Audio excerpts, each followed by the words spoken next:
Hello, I'm Greg with Primal Rights. Before we get started on today's video, I just want to give a heartfelt thank you to those of you that contributed financially to the little baby girl that had cancer surgery.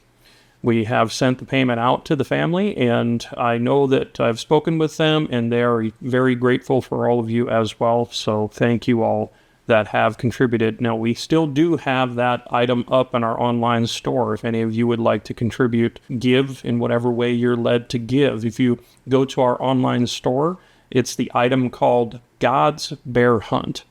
Every dollar that you donate to this particular cause will go directly to that family. In today's video, we're going to be talking about bullet selection. Now, this is an extremely detailed and sometimes difficult discussion because when you talk about bullet selection, people's feelings start getting involved. We're going to do some fun comparison videos here as it pertains to bullet selection. I probably will not get through everything in this video, so the scope of this video is going to be fairly narrow, and we're going to focus on just a few things, and then I'll probably do some follow-up videos in the future to talk about some of the other aspects. Now, a very big item that we need to discuss when it comes to bullet selection is ballistic coefficient. Now, ballistic coefficient is a number that the industry is trying to use to describe how efficient the bullet is at traveling through the atmosphere, and they boil this down to a number. Now, ballistic coefficients are woefully inadequate, and we have moved on to custom curves and Doppler recorded or radar recorded flight path data to build these models from. However, the bullet manufacturers still need some way to convey to us consumers how this bullet can overcome the atmosphere. So on most boxes of bullets, at least from the reputable manufacturers that I like, you'll find a ballistic coefficient listed. This ballistic coefficient will be shown in either a G1 or a G7 number. Now, for those of you unaware, the ballistic coefficients are all based from what they call a standard projectile. And that standard projectile for a G1 ballistic coefficient is a flat base tangent ogive bullet. So we don't have a boat tail, and the ogive, or the pointy end of the bullet, is kind of gentle in its slope. Now, conversely, the G7 standard projectile is much more pointy at the front. Now, we would call that ogive a secant ogive, and while the standard projectile still probably has a pretty tangent ogive on it, very pointy, and then we've got a boat tail on the back. So the bottom is sloped like this. For those of you that weren't aware, that's called the boat tail of the bottom of the bullet there. And so these standard projectiles dictate how we make our calculations, or how the manufacturers make their calculations and apply a number to the efficiency of these bullets. For our purposes here today, we're going to be talking about G1 ballistic coefficients. And the reason why, even though that is not what I would recommend anyone use when they're doing a ballistic calculation, and during the ballistic calculation portion of this, I'm going to be using G7 or custom drag curves. So again, the Doppler flight path and real-world modeled functions instead of ballistic coefficient functions. However, we need some place to start the discussion here, and not all bullet manufacturers will have a G7 ballistic coefficient listed, but just about every one of them will have a G1 ballistic coefficient listed. Now, don't ask me why this is, folks. Nobody seems to get on the same page here, and the consumers out there are relatively uneducated when it comes to this, so they just keep talking in G1, even though the bullets that they're selling are G7, and there's a few manufacturers that are finally listing these things in G7, but we're just not seeing that propagate throughout the industry as readily as most of us would like. Now, as many of you know, I love shooting coyotes. I like calling coyotes, and it's just a passion of mine. This time of year, I'm doing a ton of that, and so out come all of my hot rod 22 calibers. And I really enjoy shooting them. They do an absolute fantastic job of just flattening these coyotes right out. And then many of you have also been following my content on Instagram, and you've been seeing the new 22 PRC Primal rifles that I've been running around with. There's something to be said about the blazing speed that you can get out of these 22 cals, folks. You just can't approach that with a high BC 6mm. And that brings us to a point. Well, why would I, if I want maximum performance out in the world, why would I run 22 caliber bullets? Why wouldn't I just go to a 6mm or a 7mm or 30 caliber even? Why not run 245 grain Berger when I'm out shooting coyotes? Well, the reason is pretty simple, folks. This is all a give and take. So if you want to shoot heavy bullets really fast, you're going to get a lot of recoil. And then two, just because the bullet is heavier and has a higher ballistic coefficient doesn't mean you're going to be able to launch it as fast. So this whole discussion starts getting pretty muddled, and this is why so many of you have these questions for me. Now that's probably as a result of there being literally hundreds, if not thousands of options. In 22 caliber bullets alone, there are several hundred different variations that you can choose from. Just single manufacturers, even boutique manufacturers, will often have 10 or 30 22 caliber bullets to pick from. So the real job for all of you out there is to take a look at your use case. Meaning, what are you going to be doing with this rifle in that particular cartridge? Set up how it's set up, because the right bullet for a certain cartridge with an 18-inch barrel might not be the best bullet choice if that same rifle had a 25 or 26-inch barrel on it. We're going to anchor it at 22 caliber for our purposes here today. And I'm going to pick 3 specific bullets. The first one is the Hornady 50 grain VMAX. Now this is a very lightweight, light-jacketed bullet that's designed for varminting that is ultra popular. It may be the most popular lightweight 22 caliber bullet on the planet. I'm not positive. The next bullet is the Berger 80 grain VLD Target. Now this is a favorite of mine. If you've talked to me at all in the last 10, 12 years and asked for a recommendation for a 22 caliber bullet in the heavier weight class, I probably would have recommended the Berger 80 grain VLD. It's a fantastic bullet that has performed exceptionally well for coyotes and big game for a very long time in every cartridge that I've tested it in. Wonderful bullet. Now for the next bullet, we're just going to take a small step upward in weight here, and we're going to go to the 85.5 long-range hybrid target from Berger. Now this bullet you might think is ultra similar to the 80 grain VLD, so why would we look at this? Well, we'll get to that in a minute. So have a look at the ballistic coefficients on these bullets. Now, this is pretty important because, again, the ballistic coefficient is the number that the manufacturers are giving us to give us some idea of how efficiently these things will fly through the air. The 50 grain VMAX has a G1 ballistic coefficient of 0.242. Taking a step up to the 80 grain VLD, it has a ballistic coefficient of 0.455. So to put things in perspective here, one of the most impressive bullets out there is the Berger 195 EOL, Extreme Outer Limits, in 7mm. And that thing has a G1 of 0.754. Now this 7mm bullet, folks, is extremely slippery. That is a very, very high ballistic coefficient. Anytime you start pushing up into the 0.7 or 0.8 category, you are dealing with a very slippery bullet there. The last bullet in our comparison is the 85.5 hybrid, and it has a ballistic coefficient of 0.524. Now, folks, as far as 22 caliber bullets go, this is almost as slippery as you can get. So does the highest BC always mean the better bullet? Well, no, not really, because there's a lot of other factors here, such as launch velocity, the efficiency, whether your barrel likes them or not, the overall length, will it fit in the magazine? There's a ton of factors here that have absolutely nothing to do with how well the bullet can overcome the atmosphere. Another factor is bearing surface. Just because a bullet has a high ballistic coefficient, maybe another bullet that has a marginally lower ballistic coefficient has a shorter bearing surface. Well, the bearing surface is how much of the bullet is in contact with the bore, and perhaps that bullet with the shorter bearing surface can be launched at a higher velocity.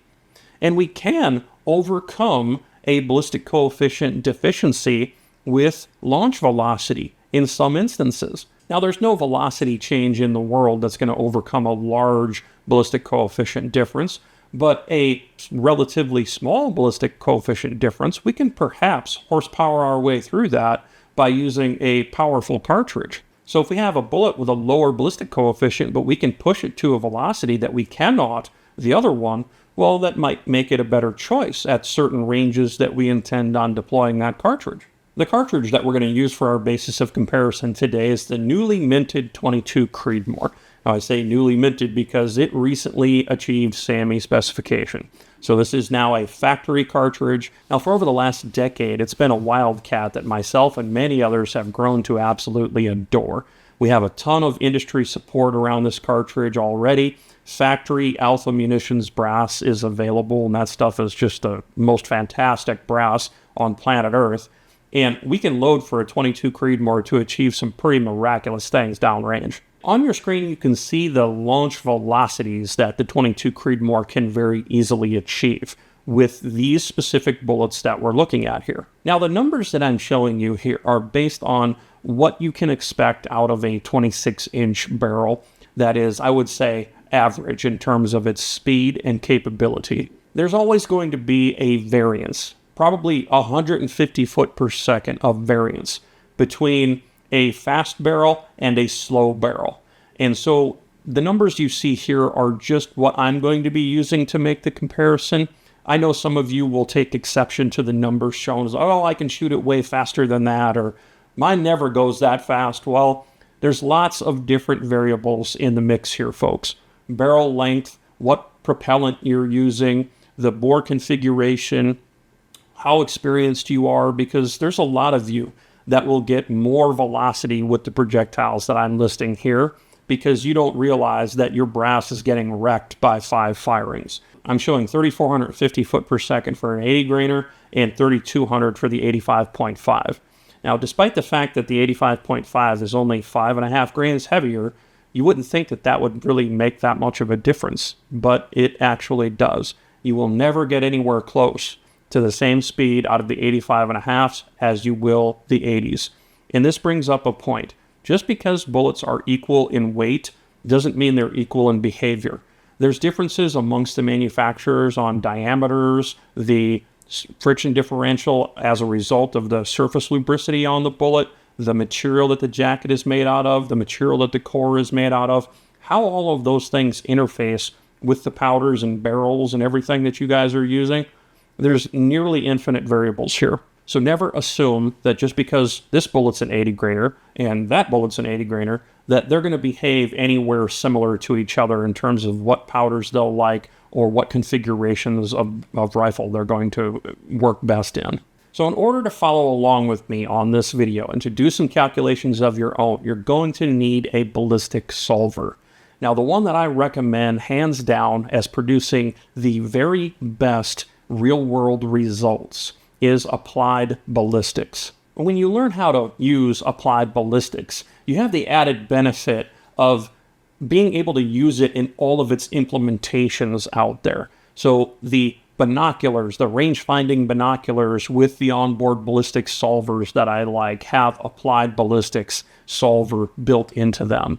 The Kestrel 5700X that I like to use, it also has the Applied Ballistics solver built in. And as you guys know, I have guys coming here from all over the world to do training, and they bring all manner of gear with tons of different ballistic solvers with them. And to date, I have never seen another app, another piece of software, another solver, another device with any other solver built into it that is producing the number of centered up hits out in the real world as I've seen from Applied Ballistics. So kudos to those guys for continuing to push the boundaries here on giving us a solver that actually works. Because in the past, folks, that's been a real problem. So go to your app store on your phone and get Applied Ballistics downloaded. And the Applied Ballistics solver is what I used in the calculations you see on this video. Now, the first comparison we're going to do is raw elevation. Now, this is basically the come-ups, right? The how much at whatever distance we read out, how much do we have to dial that turret up in order to get our bullet intersected? And I set the windage to 0 miles per hour at 12 o'clock in order to do this calculation. Now, the reason this is important is because of aerodynamic jump and other effects that the wind is putting into play. Folks, I'm throwing some terms at you here, and I have other videos that explain these things in detail. But aerodynamic jump specifically is super important because if we have a right to left wind, that will require a different elevation than a left to right wind. So there is a vertical element to the wind. And if you didn't know that already, folks, I would encourage you to go and look at some of my other content on aerodynamic jump because it's a massive problem. The video I did where I'm talking about BDC turrets and BDC reticles and why that doesn't work, I go into a little more detail there on aerodynamic jump. But the long and short of it is you can have as much of a 0.4 of a mil of elevation difference in your firing solution when you have a left to right versus a right to left wind, sometimes even more than that. The critical element here is that a lower ballistic coefficient bullet is going to have a ton more aerodynamic jump than a high ballistic coefficient bullet. So if you've got a very slippery bullet, it will exhibit less aerodynamic jump than a low BC bullet will. And it's important you understand this is irrespective of launch velocity. You cannot launch a bullet fast enough to defeat aerodynamic jump. It is not possible. Even at 100 yards with a bullet going 4,500 or 5,000 feet per second, aerodynamic jump will still produce that 0.4 of a mil point of impact shift from one side to the other. So it's a pretty big deal. So in order to compare these things effectively and give a elevation change that's going to be the same for all of them, I just set it for 0 miles per hour. That way there's no wind being calculated at all. And I set it at 12 o'clock. Now you guys may have seen drop charts before, and you always see them produced in linear inches of drop or something like that. I find that to be the dumbest thing in the universe because we think in mils here, folks. We think in mils or minutes. Those of you that shoot MOA, that's perfectly fine, but we want to use an angular unit. And so when we're referencing any of the calculations here, we're going to be talking about mils on this channel, okay? If you're a minute MOA guy, take everything you see here and multiply it by 3.5, and that'll give you your minutes, okay? But here in my world, we talk mils. So the scale on the left is mils, and the scale on the bottom is distance. And we have a 100-yard zero on all of this. Now the 50 grain VMAX we've got being launched very fast, and despite its low ballistic coefficient, it's going to have a pretty awesome trajectory. We have 1/10 of a mil of correction at 200 yards, 0.9 or 0.9, so 9/10 of a mil to 400 yards, 2.4 at 600, 4.7 at 800, and 9 at 1,000. Now, what you'll commonly see is these lightweight, low BC bullets. They're going to be extremely flat shooting up close. Then they're going to reach a point and basically they're just going to deploy all the drag fins and pull all the parachutes and start heading for the planet. Okay, now let's look at the Berger 80 grain VLD. As you can see here, this thing is crazy flat shooting. Now, some of you might be pretty shocked by this. At closer ranges, this bullet's actually just a little bit worse than the 50 grain VMAX. But once we hit about 500 yards, then all of a sudden it starts going the other direction. And we see the 80 grain VLD absolutely crush the VMAX from then on. Now, folks, this is the ballistic coefficient in action. Despite the significantly lower launch velocity, this bullet handily beats the VMAX due to its massive BC advantage. Now, I know what some of you are thinking already. Well, I never am going to shoot anything beyond like 300 or 400 yards anyways, so of course I'm going to shoot the lightweight bullet because it's flatter. It beats the other one. Well, hold your horses there for a second, Charlie.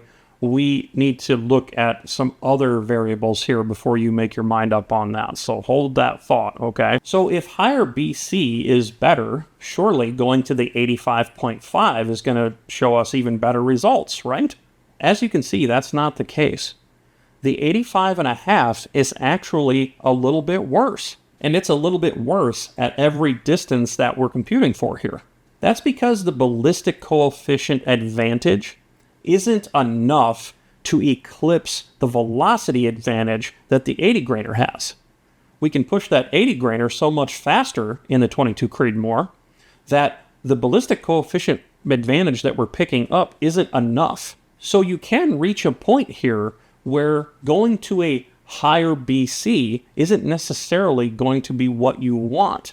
You're going to have to think about what ranges you're going to be using these things and what your goal is, because there's also some other things to talk about here. We can't use this information now to say, oh, well, we should never shoot anything over an 80 grainer in a 22 Creedmoor then, because depending on your use case, that might not be so.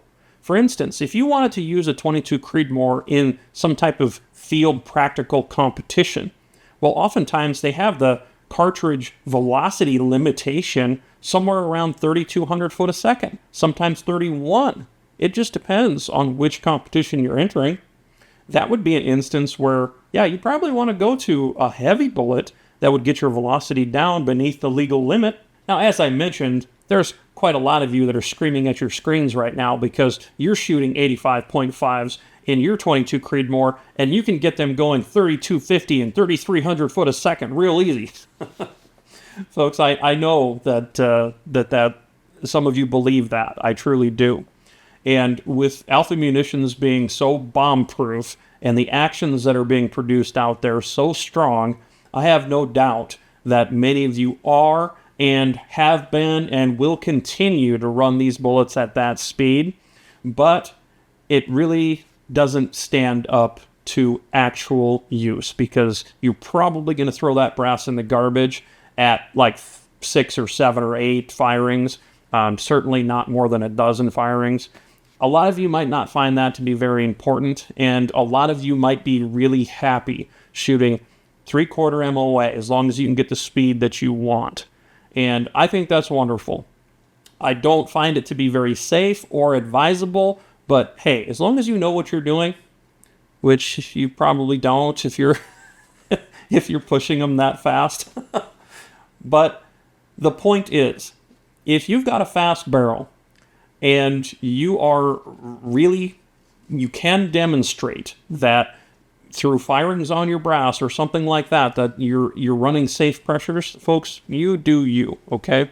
I'm not going to sit here and tell you what speed you should be running these things at. But it's important to understand that even if we got the launch velocity up to, say, 3,300 foot a second, the 85.5 would only ever kind of run right with the 80 grain VLD. So it isn't like it's going to change the discussion here dramatically. You reach a point where a certain cartridge is not going to be able to demonstrate any real practical advantage for you with the higher BC. Now, just for fun, I went ahead and put my current load that I'm running in my 22 PRC Primal. And this is a brand new barrel, folks. It's not really up to speed yet. I'm not leaning on it hard at all. It's producing this speed with boring regularity. So here is the 22 PRC Primal with an 85.5, but I'm running them at 3450. Now, this is what I designed this cartridge for. This is what I wanted it for. I wanted to be able to do better than I could do with my 22 Creedmoors. As you can see by the chart, 22 PRC Primal puts a handy whooping on the 22 Creed. I don't care what bullet we're running. Now, obviously, if I were to use an 80 grain burger here, well, then the differences would be even more dramatic, because the 22 PRC Primal, folks, it can run like 3,750, 3,800 foot a second. I mean, it all very much dependent on barrel length and powders and all of that stuff. But you can get as much performance out of a 22 caliber as you can physically get with a 22 PRC Primal. We run into a point here when you literally cannot get any more performance because the powder's burn rate starts being eclipsed from a physics standpoint. Like, we can't get the propellant to burn any faster to produce any more velocities. Now, again, this is dependent on bullet weight here, But suffice it to say, the 22 PRC Primal is essentially the biggest fire-breathing dragon that you can get. I have fired lightweight bullets in excess of 5,300 foot a second with it, and I have shot some of the heaviest 22 caliber bullets at speeds that no other cartridge that I've used have ever been able to reach. So I'm going to add that to the bottom of these graphs just for a little bit of fun to show you guys what else is out there. But the meat and potatoes is the 22 Creedmoor data for sure. Now with the 22 Creedmoor specifically, you can see when we lay these trajectories over each other, you can see that the heavyweight bullets are pretty much right next to each other, and the lightweight bullet is right in there in the hunt also, but when it gets to a farther range, it tapers off really nasty. Now we can go on like this, comparing stuff kind of forever, and the different cartridges that are out there that would launch these same bullets at different velocities, that is kind of ad nauseum as well.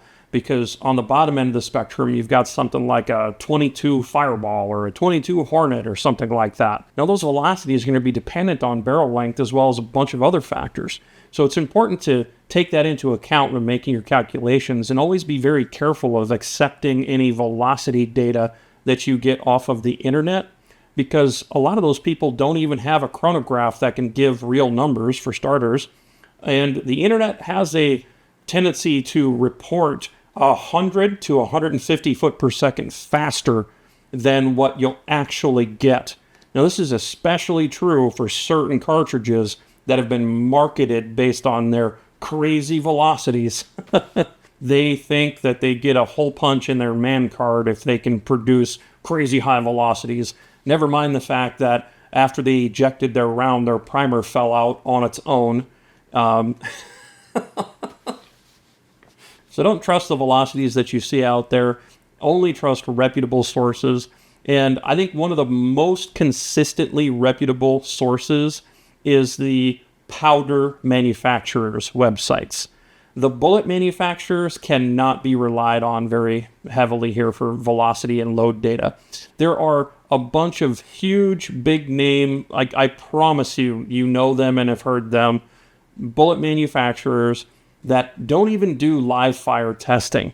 They just use quick load or some other predictive software to give you the velocities. And some of that data has been polluted to such a degree that some of my customers in the past have nearly locked their action shut and had permanent damage to their action as a result of running the load data that one of these bullet manufacturers gave them that was actually like their start load was 1 or 2 grains over my max load, where I said, yeah, this will produce heavy bolt lift. So I would look to the powder manufacturers, because most of the powder manufacturers are doing live fire testing. They must actually use this product in order to see what the burn characteristic is. And so many of them will have live fire actual data. I'm a big fan of shooting Hodgdon powders, and I go to Hodgdon's website to take a look at their load data. I've always found it to be very conservative and a really nice place to start if you're going to begin working on something. So if Hodgdon is listing that as a start load, it's generally very safe. If they're listing it as a max load, well, I oftentimes can push it a little farther than that and still get 20 firings on my brass. Now the elevation trajectory data here, you have to remember that that's not actually what's going to be producing our hits out in the world. Because we can compute our elevation to such a finite degree. Most of the variables that we're contending with there, we understand very well. Temperature and pressure. And we have extremely precise instrumentation that can gather those environmental conditions while we're out there executing these shots. So the elevation aspect of this is very easy to get pinpoint accurate. So if the solver is calling for 2.2 mils, it's gonna be 2.2 mils. So what's the real variable here? Well, the wind. Folks, what makes hits out in the world? What makes people be able to identify a target, get a range, grab your ballistic computer, compute a firing solution, and put around dead center of that thing is forgiveness in the wind. The performance in the wind is the thing that is most closely tied to whether someone's going to be successfully hitting targets out in the world. Now, I cannot emphasize this strongly enough because this bullet selection argument can go round and round in people's minds, and guys call me and want to go round and round with me on it. And at the end of the day, you can always tell who lives in like the southeastern United States and those who live out here in the wide open northern plains. Because, folks, the wind blows here constantly. I'm looking at my weather meter over here, and as I am shooting this video, it is blowing 16 to 22 miles an hour outside, and it is a pretty average day, all things considered. And I know many of you where you shoot, like you're dealing with a 1 to 7, 8 mile an hour wind, pretty average. If it's blowing 15, y'all are out there strapping stuff down. Okay? Here, we don't even call it windy until it's blowing like 20 or 25. And every single month, it will top 40 miles an hour at some point. Our storms, when they come through, are producing 70, 80, 90 mile an hour straight line winds pretty regularly, at least several times a season. The point is, if you can't shoot in the wind, you can't shoot here. So let's take a look at how these bullets perform in the wind. Now, right out of the gate with the 50 grain VMAX, you can start to see that we've got some problems here. Now, folks, this is in a 10 mile an hour, 3 o'clock condition, okay? That means it's blowing 10 miles an hour from 3 o'clock to 9 o'clock, and it's doing so at 10 miles an hour. Now, as you can see, even at close range, at 100 yards, the 10 mile an hour wind is pushing this bullet off its flight path by 0.2 of a mil. Now, linearly, for those of you that are interested in that sort of thing, which I'm not sure why you are, but 1/10 of a mil is 0.36 inches. 1 mil is 3.6 inches. It's a 10 base system, but it is not metric. So we've got 0.2 of a mil of deflection there, and that's over 1/2 of an inch. It's right. It's pushing up towards 3/4 of an inch of movement at 100 yards. When we move out to farther distances and that bullet starts to bleed energy, the situation gets dramatically worse very quickly. We got 1/2 of a mil here by the time we get to 200 yards. Now, folks, that is pretty dramatic. So if we are at 200 yards at 1/2 of a mil, and you notice this is not linear. We were at 0.2 at 100 yards, but we added 0.3 more at 200 yards. So we doubled the range, but we over doubled the drift. Now, to put this in perspective, again, for those of you that like the linear thing, right? Because I can hold this device up here and I can say, hey, how many mils wide is this thing? And unless you're looking through a rifle scope, you're going to have a very hard time figuring that out. To put it in perspective, 1/2 of a mil at 300 yards is roughly 6 inches. So 1/2 of a mil, 300 yards, roughly 6 inches. Folks, how big is a coyote?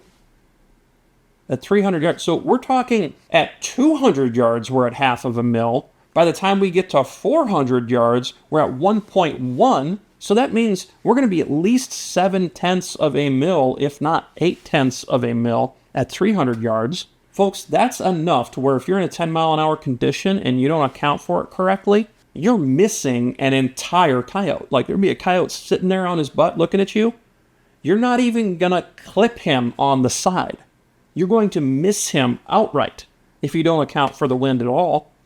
Then, as the wind shifts in intensity, because it's never blowing exactly 10 miles an hour, it's going to be blowing from 10 to 14 or 10 to 17 or something like that. It depends on how ripping of a wind you have. You know, it could be a pretty steady wind, but even the steadiest wind imaginable is going to fluctuate plus minus 1 mile an hour. And if you're not accounting for that and can see and read wind to 1/2 mile an hour or something like that, you can start realizing how this becomes a very significant problem at even close ranges. Now, folks, I consider 300 yards to be very close. Of the coyotes that I've shot so far this season, there has been at least probably half of them that were beyond 250 yards away. Don't get me wrong, I really like it when they come running right up in my pocket and I blast them up close. But the fact is, we've got some big space out here and the shots are long. Now, folks, when we start getting out at farther ranges, this wind thing starts being absolutely crazy. So when we approach 600 yards, we've got 1.9 mils of wind. As we get out farther, 800, we've got 3.2, and 1,000 yards, we're at 5 mils of wind. And again, folks, that's just 10 miles an hour. So you can't even begin to try to field this cartridge on any reasonably sized target past like 500 yards. Now, I can tell you from firsthand experience, because I have used these lightweight bullets extensively when I was much younger and didn't know anything about hitting targets at range. And the number of misses that you'll see, even today, I take different folks out shooting prairie dogs and whatnot, and a lot of them like to bring lightweight bullets, and you know what happens all day long? Misses. These guys will fire 5 rounds for every single one that they hit, or 10 rounds for every single one that they hit. And the reason is the performance in the wind. Now look at the 80 grain VLD. Look at how unbelievably superior this bullet is. And you notice that you're not really giving up anything at closer ranges either. There's nothing practical to be gained by shooting the lightweight bullet up close, because the trajectory we've already looked at and there's nothing meaningful there. The extra elevation we need is easily accounted for, but the wind is the variable. It's like that unseen hand that is pushing your bullets around out there. We only have our eyes and our ears and our experience to account for the wind. We cannot see it in that capacity, and we have no accurate way of measuring it across the bullet's entire flight path. So forgiveness in the wind is very important. And as you see here on the graph, the 80 grain VLD absolutely trounces the 50 grain VMAX. Now we add in the 85.5 hybrid, and we see only marginally worse performance kind of all the way through. We see it being dead even until we get to about 400 yards, and then we start losing over the 80 grain VLD. And again, this is because of the launch velocity, folks. Obviously, the 22 caliber bullets are not meant for 1,000-yard shooting, and certainly not when it's windy. And a 10-mile-an-hour wind, to only see a half a mil of difference between these two bullets, folks, that is negligible. That's it wouldn't really sway me one way or the other in terms of which I was going to use at that point, especially when the engagement distances that I would be using them at, they're so close to each other. I maybe wouldn't care so much about differentiating between these two, but the difference between these two and the 50 grain VMAX is monumentally huge. And then out comes the 22 PRC Primal to defy the laws of physics. And folks, I'm not even shooting this bullet very fast. I mean, I have a lot more room here. I can push this thing even farther if I was willing to accept less than quarter MOA accuracy and precision. As you can see, if we push these bullets fast enough, the situation changes, and it changes fairly dramatically. Even still, would this be something that most of you would notice? I'm saying probably not. Now moving on real quick, we're going to take a look at the energy being delivered. So as these bullets are flying through the atmosphere, they're slowing down, and the impact energy that's available, meaning how many foot-pounds of energy are we going to hit the target with if we hit it at that distance. And as you can see here, the 50 grain VMAX is left in the dust by the heavy per caliber bullets. Now, this is no surprise to many of you, but for some of you, maybe it is, because you think launch velocity equals foot-pounds, and it just doesn't, folks. The heavy projectiles are what's bringing the impact energy. Now, it's often said that for an elk, you need 1,500 foot-pounds of impact energy. For a deer, you need 1,000 foot-pounds of impact energy. Now, folks, I don't know who established these things, but that's just kind of what's thrown around in the industry all the time. So if we use those metrics, and I'm not saying that they're right to use, but if we use those metrics, you can see how anything beyond about 200 yards, the 50 grainer stops being effective on even a deer-sized animal. Now, conversely, we could probably stretch the 80 grain VLD out to 600 yards. It's just right beneath 1,000 foot-pounds at that distance. And in terms of energy here, the 85.5 runs right with it. And then we see the 22 Pure C Primal bringing the authority behind it. Now, is the animal going to tell the difference between 100 or 200 foot-pounds? Yeah, probably not. Not when we're in excess of 1,000 foot-pounds to begin with. As we carry this out to longer ranges, you can see this separates even more. And you see at 1,000 yards, the 50 grain VMAX is only producing 96 foot-pounds. Now, to put it in perspective, folks, a 22 long rifle at the muzzle will produce well over 100 foot-pounds with most ammunition. It'll certainly still kill something, but man, that bullet doesn't have much on it anymore out there. It'll take paint off steel and poke a hole in paper. And yeah, if there was a rabbit sitting there, he would take the brunt of it, but not very effective, folks. Now, at 1,000 yards, look at the difference between the 50 grainer and the heavy per caliber bullets. Literally 5 to 6 times more energy out there. So this is that ballistic coefficient that's working for us here again. We see that the energy is retained massively as a result of the velocity retention that high ballistic coefficient allows us here. Now, it's important to acknowledge here that liking a bullet for what you're doing with it, just for the sake of it, folks, there's nothing wrong with that. You can like whatever you want. Maybe you've got a relationship with somebody at the bullet manufacturing shop, or maybe the guy that owns the joint is a good family friend, and you want to shoot those bullets because that's what you've got. You got a relationship in place. Or maybe you're a sponsored shooter, and you want to shoot those bullets because of that. Maybe you have a bunch of bullets around in great quantity. You know they're not the best bullet, but you've got tons of them, so you want to run them anyways. Folks, all of that stuff is fine. You don't have to answer to anybody about what kind of bullets you want to shoot here. Liking something is reason enough to do it, as long as you're not abandoning reality and all of the facts with the process. When it comes to raw performance, there's no discussion to be had here. The science is very easy for you to do on your own. You can run the comparisons yourself, and the bullets that perform the best are easy to identify. A bullet that flies through the atmosphere more efficiently will almost universally deliver better performance out in the world. Because I don't care how much you like something, folks, you can't like your way to a hit in a nasty wind condition on a small target with a bullet that has a very low ballistic coefficient. So like what you like, but the discussion ends when it comes to raw performance. What is the better bullet in terms of what is going to allow us to make more hits out there in the world? And that is all pretty settled. There's no real discussion to be had here.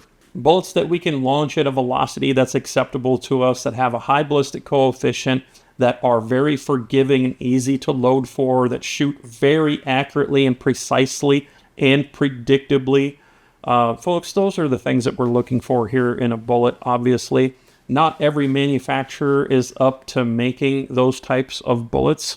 For the rest of you that are not really concerned about finite levels of accuracy and precision, and you're not really caring about that much performance, folks, you could be hitting the woods every year and shooting your deer at 35 to 55 yards with your great-great-great-grandfather's musket, and you're going to be very happy. So let's not conflate the two discussions. On one hand, there's what we'd like to do and what's fun to do.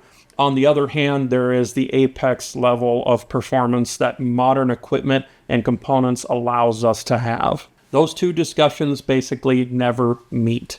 They're completely different goals and completely different reasons, and none of you have to answer to me, and I certainly won't be answering to any of you when it comes to what bullets that I'm going to choose to run.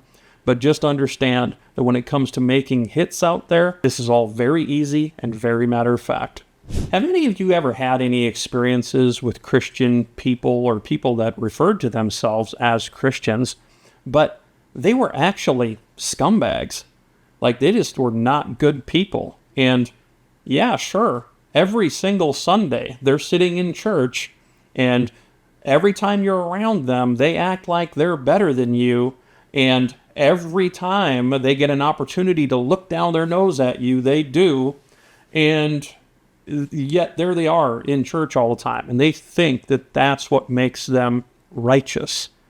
Now, many of you have had those experiences. Lord knows that I have had many of those experiences in my life. It's also probably the number one thing that kept me away from churches, church-going people, for the first entire part of my life, because many of my experience with so-called Christians was very poor. And it was not until I actually came to know the Lord myself, until I came to have a personal relationship with Jesus Christ, until I came to have a personal relationship with God's Word by reading the Bible myself, not having someone translate it for me or interpret it for me, but reading the Scripture myself. It was only then that I came to understand that I was confusing religion with Christianity. And it turns out that religion has nothing to do with being a Christian. It has nothing to do with having a right relationship with Jesus Christ. Now just understand, when I'm saying religion, I'm saying the Catholics and the Lutherans and the Protestants and the I mean, how many different divisions of Christ's church can we possibly have? And every single one of them is going directly against the Bible by existing. There was not to be any division of Christ's church. So just understand that when you're dealing with all of these people, these churches, these buildings, these people, these congregations that call themselves one thing or the next, you're dealing with a group of people that have defied the Bible. And they've defied the Bible to such a degree that they don't even realize that they're in defiance of what God wants. They're in defiance of Christ's orders for us. They don't even realize that they're doing that. And if you bring this up to them, you're going to find yourself outcast very quickly. But the Bible is very clear about this, and I'd ensure you all to go and read it. We are not to have these divisions among us. We are not to have different churches. There is one church. That is Christ's church. When Jesus Christ established his church, that's the one. He is the only one that we're supposed to be going to for direction. He is the only one that we're supposed to be basing our faith around. And so a great many of you ignore God. You ignore Jesus Christ. You ignore the Bible entirely because the interactions that you've had with church-going people has been negative. Now, folks, that's like throwing the baby out with the bathwater, isn't it? That's like saying, hey, I'm not going to shoot rifles anymore because I shot rifles a few times and I didn't hit anything. It's like, you're missing the point here. You're supposed to be pursuing a relationship with Jesus, with God, with the Word, walking away from Him for the sake of negative experiences that you've had with people that are claiming to be His followers, but are not doing what He said to do. That's just silly. That's narrow-minded. That's not serving you. That's not going to help you at all.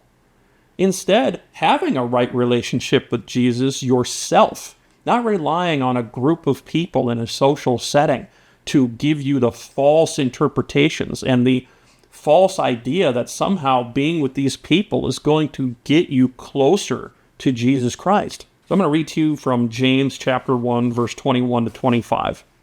Therefore, lay aside all filthiness and overflow of wickedness, and receive with meekness the implanted word, which is able to save your souls.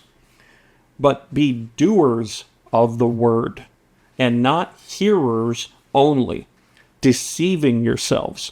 For if anyone is a hearer of the word and not a doer, he is like a man observing his natural face in a mirror. For he observes himself, goes away, and immediately forgets what kind of man he was.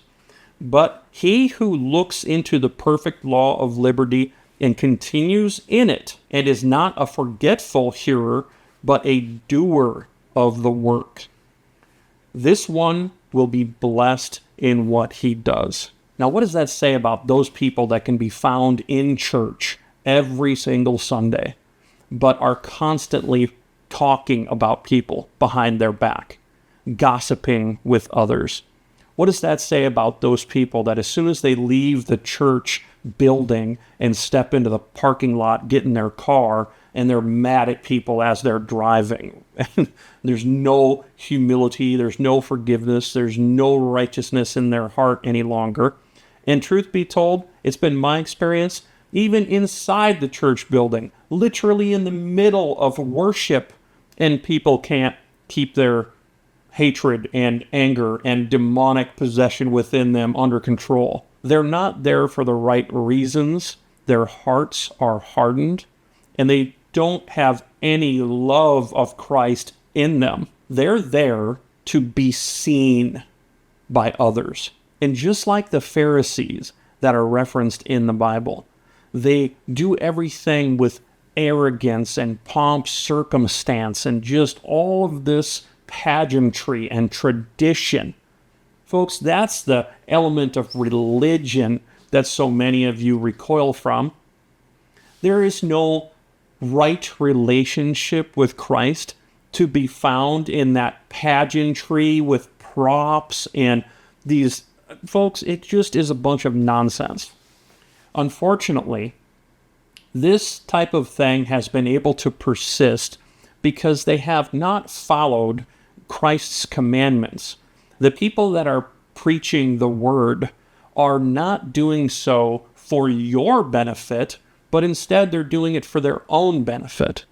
They want the recognition for doing this good work. They forget that the Bible states implicitly that if you look for that recognition on this earth and receive it, then that is the only reward you will get. But if you do this good work in the name of God and you're not looking for that recognition, well, then you will have massive treasures stored up for you in heaven. And the only way that you get that is by very specifically and dutifully following the teachings of Jesus Christ for the benefit of others here on this earth, not for your benefit. So folks, please don't confuse religion with Christianity. Don't let the people that are practicing religion get in the way of you having a right relationship with Jesus Christ, because they are not worthy or deserving of it. So if you're a member of a congregation right now, and every time you go to church, you have to be confronted with people gossiping about one another, if you have to go to this church and you are constantly drained when you leave there, you should not go there. The Bible is specific about this. We are not to go and be around people that are not pursuing a relationship with Jesus Christ rightly. And if these people can't keep themselves under control and can't refuse to gossip in church, folks, those are not people that you need to be around. Those are not people that are actually doers of Christ's commands for our life. So you can feel very justified and very proper to turn your back on those people, especially if you've tried to go to them and tried to get the behavior altered, and they push back on you. They refuse to change. At some point, you have to give way and understand that it's not your job to fix them. You have to go find someplace else to worship. You have to go find other people to be around to worship, because it is commanded of us to have fellowship. Now, that fellowship might come over the phone with someone else. It says, wherever 2 or more of you come together in my name, I will be there. Okay, Jesus, God, and the Holy Spirit will be among us when there is just 2 of us coming together to worship in his name. So that means you can do this with anyone. And you can do this over the phone, via video call, for just chatting, typing with someone, texting back and forth about the Lord. By definition, that is right worship. If your heart is in the right place, if you're really present and trying to draw nearer to Jesus, then that worship is good and right. You do not need to go and be in a room with a bunch of people that are not doers of the word in order to somehow have a right relationship with Jesus Christ. Because all of that pageantry is just for those people. It is not for Jesus Christ. Jesus Christ means for us to have a very close relationship with him. Do you do a bunch of pageantry and a bunch of nonsense when you visit your friend? When you sit with your father? Do you do a bunch of pageantry and nonsense if you've got a good relationship with your father? You just call and talk about whatever, don't you? There's nothing that needs to stand between. You don't need to bring somebody else in the middle and have them as a go-between between you and your father. Folks, dispense with the pageantry, dispense with the nonsense, and instead just bring God, Jesus, and the Holy Spirit into your heart. Just pursue them with your heart. Just pursue him with your heart, your whole body, your whole mind, your whole soul. Just pursue him rightly in that capacity. When I pray, it's like I'm talking to my best friend, bearing everything. I'm not worried, I'm not concerned, I'm not formulating my sentences in very specific ways. There's no defense mechanisms between me and God. There's no defense mechanisms that I need between me and Jesus Christ, and you don't need any either. When you want to talk to God, you just start talking to him. When you want to talk to Jesus Christ, you just start talking. You don't even have to use your mouth. He can hear your thoughts. You can go out, sit in your tree stand. You can go out and sit on the side of a hill, calling coyotes or something. He knows your heart. He knows what you're thinking. He can hear every word that your inner dialogue is producing. So he knows when you're worshiping him rightly, and he knows when you're not. Get a personal relationship with Jesus Christ and leave the pageantry to the pagans. Thank you all for watching this message, and I hope you have a blessed and wonderful week.